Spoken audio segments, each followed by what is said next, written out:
चुनाव प्रचार के आखिरी दिन कांग्रेस पार्टी के युवा नेता सचिन पायलट ने शाहपुर में उपस्थित जनसभा को संबोधित किया। इस मौके पर कांग्रेस पार्टी के युवा नेता सचिन पायलट ने उपस्थित जनसमूह से कांग्रेस प्रत्याशी केवल सिंह पठानिया के पक्ष में मतदान करने की अपील भी की। कांग्रेस पार्टी के युवा नेता सचिन पायलट ने उपस्थित जनसमूह को संबोधित करते हुए कहा कि 8 सालों का समय बीत चुका है और दिल्ली में भाजपा की सरकार है। केंद्र और प्रदेश सरकार का काम जनता के सामने है। उन्होंने कहा कि इन 5 सालों के दौरान प्रदेश में पेपर लीक हुए, भ्रष्टाचार को बढ़ावा मिला। जो बात प्रदेश के मुख्यमंत्री व देश के प्रधानमंत्री करते हैं, उससे यह स्पष्ट हो गया कि डबल काम तो नहीं हुआ, लेकिन महंगाई जरूर डबल हो गई। गैस सिलेंडर के दाम डबल हो गए, दाल चावल के दाम डबल हो गए व प्रदेश में बेरोजगारी भी डबल हो गई। उन्होंने कहा कि भाजपा के शासनकाल के दौरान अमीर और अमीर होता गया और गरीब की हालत अब ऐसी हो गई कि एक वक्त का खाना भी अपने परिवार को ना खिला पाए। कांग्रेस की उपलब्धियों को गिनाते हुए सचिन पायलट ने कहा कि कांग्रेस कार्यकाल के दौरान मनमोहन सरकार ने 10 साल तक देश में काम किया और 14 करोड़ लोगों को गरीबी रेखा से ऊपर लेकर आए। कांग्रेस पार्टी ने यह संकल्प लिया है कि कांग्रेस के सत्ता में आने के बाद पहली कैबिनेट बैठक में ओपीएस को लागू किया जाएगा। 8 साल हो गए बीजेपी की दिल्ली में सरकार है। दोनों सरकारों का काम आपके सामने है। अब समय आ गया आप लोगों को ये निर्णय करने का कि काम करने वाले लोग, जनता के सुख दुख में भागीदार रहने वाले लोग, ऐतिहासिक तौर पर अपने आप को इस देश और मिट्टी के लिए समर्पित करने वाले लोग, वो विचारधारा जो लोगों को जोड़ती हो, सबको साथ लेकर चलती हो, उन लोगों का चयन करना है या ऐसे लोगों को दोबारा सत्ता में बैठाना है जिन्होंने 5 साल तक प्रदेश की जनता को लूटा है, पेपर लीक हुए हैं, करप्शन हुआ है और डबल इंजन की जो सरकार की बात बार बार प्रधानमंत्री मुख्यमंत्री करते हैं। डबल इंजन डबल जो हुआ है, महंगाई डबल हो गई, गैस सिलेंडर का दाम डबल हो गया, दाल चावल के दाम बड़े डबल हो गए, बेरोजगारी डबल हो गई। और मैं तो जगह जगह बोलता हिमाचल प्रदेश में ये डबल इंजन की जो सरकार है, इसमें जो एक इंजन हिमाचल वाला है वो 12 तारीख को सीज होने वाला है। उसके बाद 2024 की बारी आएगी। आज मैं केवल जी के पक्ष में आपसे अनुरोध करने के लिए आया हूं। और केवल जी बड़े चतुर प्राणी हैं। इनको पता था कि मोदी जी 9 तारीख को आ रहे हैं। सुनो, इनको पता था मोदी जी 9 तारीख को आ रहे हैं और बिल्कुल सही कहा। प्रधानमंत्री ने क्या बोला? जो कर्मठ हो, जो मेहनती हो, जो जनता के बीच में रहे, ऐसे कार्यकर्ता को जिताकर भेजो। तो पूरे कांगड़ा में मैं समझता हूं इनसे मेहनती, मिलनसार, अपने घर की तरह रखने वाला व्यक्ति कोई है नहीं। और पिछले तीसरी बार चुनाव आपके बीच में लड़ रहे हैं और छात्र संघ से, एनएसयूआई से संगठन के लिए काम किया है। मुझे खुशी है कि कांग्रेस पार्टी ने आप सब पे भरोसा कर तीसरी बार दोबारा इनको टिकट दिया है, इनको आपके बीच विधायक बनाने के लिए भेजा है। हम तो सिर्फ उम्मीदवार बना सकते हैं और उम्मीदवार एक ही होता है। मुझे खुशी है जो बाकी लोग टिकट मांग रहे थे आज मंच पर हमारे साथ बैठे। लेकिन आप सबसे अनुरोध करना चाहता हूं, हमारी पार्टी ने जो जनता के बीच में वादे किए हैं आप सब भली भांति जानते हो। हमने कहा हमारी बहनों और माताओं के लिए 1500 रुपए का भत्ता प्रतिमाह हम लोग देंगे, क्योंकि हम चाहते हैं कि हमारी गृहिणियों के जेब में पैसा जाए। पैसा सरकार का, हमारा नहीं है, आपका पैसा है, जनता का पैसा है। वो जनता की जेब में जाना चाहिए। आप लोग रसोई चलाते हो, घर चलाते हो, बच्चे पालते हो, 1500 रुपए का भत्ता महिला को मिलेगा। ये कांग्रेस पार्टी ने वादा किया है। भाजपा की सरकार ने क्या किया? इस देश में जो संपत्ति है, जो 70 साल से लोगों की गाड़ी कमाई से हम लोगों ने बनाई है, हवाई अड्डा हो, रेलवे लाइन हो, बैंक हो, बीमा कंपनी हो, बिजली कंपनी हो, सारी कंपनियों को, देश की संपत्तियों को बेच रहे हैं और चंद लोगों को वो सारा पैसा मिल रहा है। आपने अनुभव किया होगा पिछले 7-8 सालों में जो खाई अमीर गरीब की वो इतनी बढ़ गई है।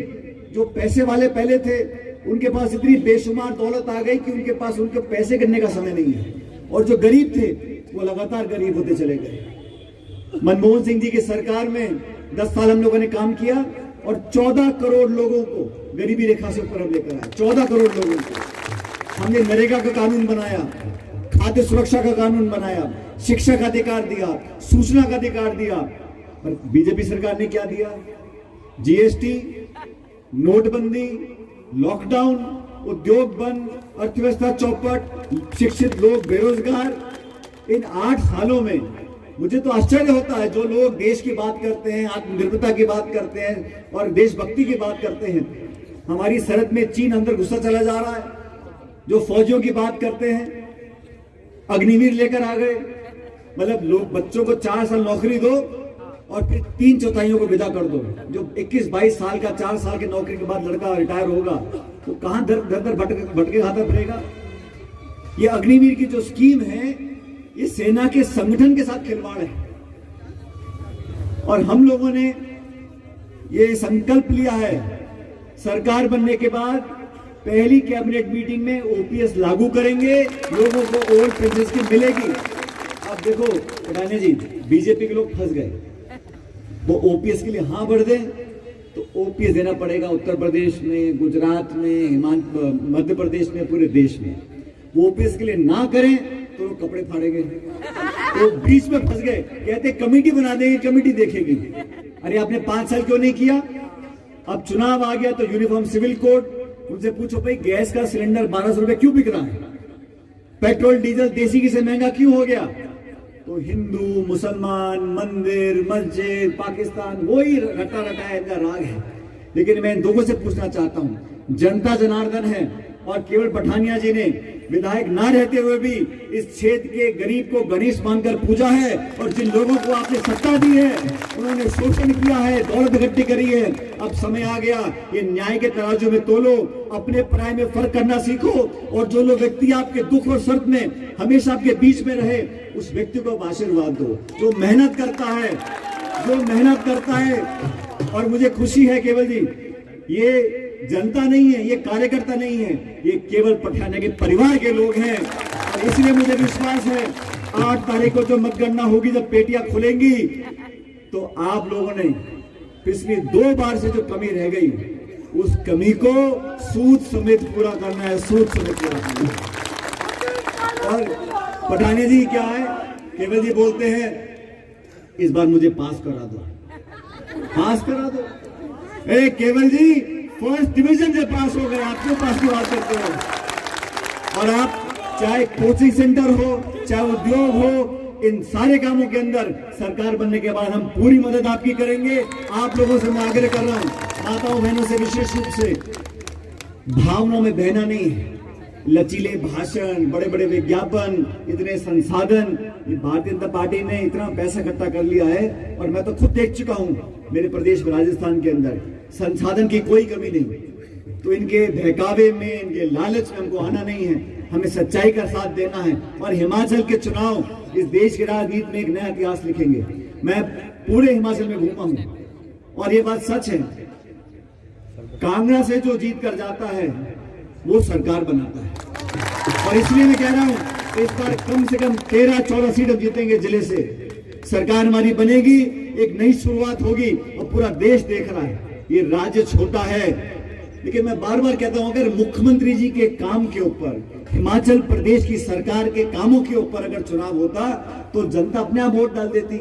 इसमें प्रधानमंत्री, गृह मंत्री, रक्षा मंत्री, मुख्यमंत्री, पूरा हिंदुस्तान के भाजपा यहाँ पे क्यों पड़े? क्योंकि उनको मालूम है कि हमारी रिपोर्ट कार्ड में हम फेल हो रहे हैं, इसलिए इतनी ताकत लगा रहे हैं।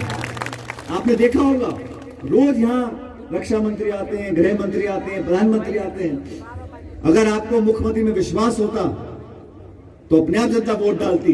लेकिन आज चुनाव का प्रचार का आखिरी दिन है, मैं आप लोगों से आग्रह कर रहा हूं, इस बार पठानिया जी को शिमले भेजो विधायक बना के, और आपके लिए पूरे तन मन धन से सेवा करेंगे, इस बात का मैं आपको वादा करता हूं। और देखो, आप अच्छी तरह जानते होंगे, इनसे चुस्त, इनसे व्यवहारिक और इनसे मान मर्यादा का सम्मान करने वाला व्यक्ति नहीं होगा। अभी यहां मंच पे महिलाएं खड़ी थी, मैं माला ले रहा था, तो एक विशेष महिला को उन्होंने कहा इनकी माला ले लो। मैंने कहा हम सबकी ले चुका। नहीं नहीं, इनकी ले लो। मैंने कहा क्यों? कहते मिसेस पठानिया है। तो मैंने इनकी माला ली, तो मैंने कहा केवल जी को, मैंने कहा उनको मंच पे बुला लो। कहते नहीं नहीं नहीं नहीं, वो आम कार्यकर्ता हूं तेरे बैठी के, तो ये इंसान है क्योंकि परिवार नहीं जहाँ बैठा है तो मिसेस पठान भी यहाँ बैठेंगी, ये इनकी भावना है। और मैं इनको बहुत लंबे समय से जानता हूँ, इसलिए वो कहते हैं ना अभी के आखिरी दिन है तो बहुत भाजपा के नेता आए होंगे, प्रचार किया होगा, लेकिन आज चुनाव का आखिरी दिन है, 3-4 घंटे बचे हैं, तो 100 सुनार की और 1 लोहार की आज हमने मीटिंग कर दी। अब दोनों हाथ खड़े कर मुझे आश्वासन कर दो कि केवल जी को विधायक बनाना है। बहुत बहुत धन्यवाद। मेरे साथ नारे देने 3 बार, भारत माता की, भारत माता की, भारत माता की। बहुत बहुत धन्यवाद। राम राम साहब।